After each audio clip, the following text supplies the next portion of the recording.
Okay, welcome to this week's episode of Titillating Tuesday. It's now the 8th of July. This was meant to be a Titillating Tuesday for the 7th of July, 2020. Does it make you laugh? Does it make you laugh? It's in the middle of the night here, so I can't really shout too much. But today, it's Titillating Tuesday. It's gonna be about nothing, perps. You could call them the unbelievers if you like.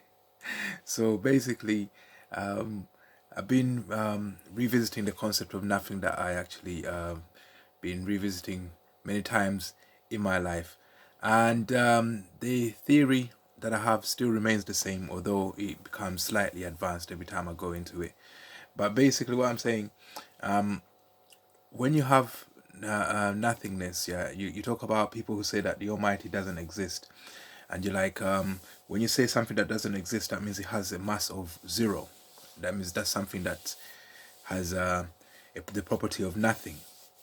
Then you look at the existence that we have, protons, electrons, and so forth. When you break into them, they break down into quarks. When you break into those, they break down into nothing. So actually, it's made of nothing. Yeah. So and then you have our thoughts, which is our minds, what we're thinking of, and our consciousness, and that one has a mass of zero. So that's nothing. So we have all the attributes of something that you can say doesn't exist.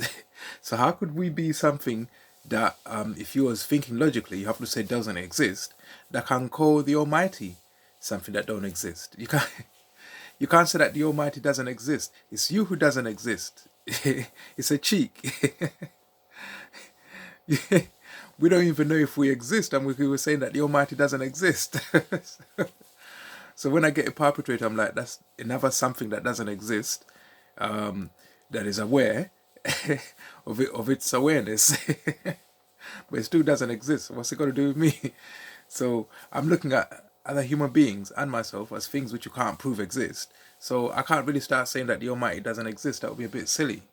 Yeah. So that's what I wanted to point out. You have to think logically, So we believe in the Almighty because science is telling us that everything we're looking at doesn't exist, and ourself, what we know to be ourself, doesn't exist.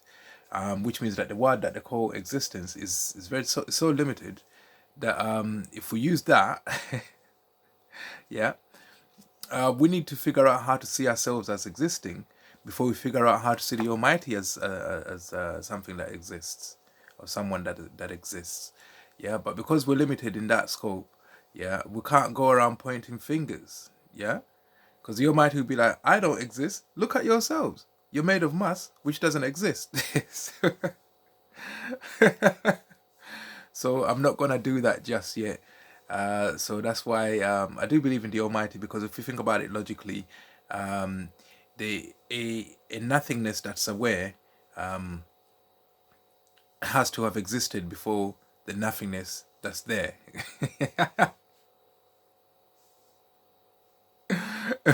Or at least worst case scenario at the same time. So when you're dealing with nothingness, then you deal with eternal time, things that last forever.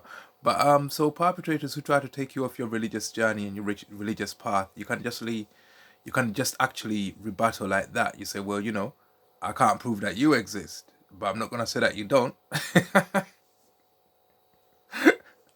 Yeah, and if they say, well, I exist, I said, no, because if I look at you under a microscope and then use an electron microscope and then go through what a proton is and what a quark is, I end up with nothing. You're not there, fiend. So I like to tease them like that. But anyway, remember, this has been Titillating Tuesday. Titillating Tuesday. Does it make you laugh? Does it make you laugh? I got like 10 seconds to spit bars as well. I don't know, because it's gonna be 5 minutes long. Yeah. So anyway, enjoy this one. I've enjoyed this day thinking about nothing.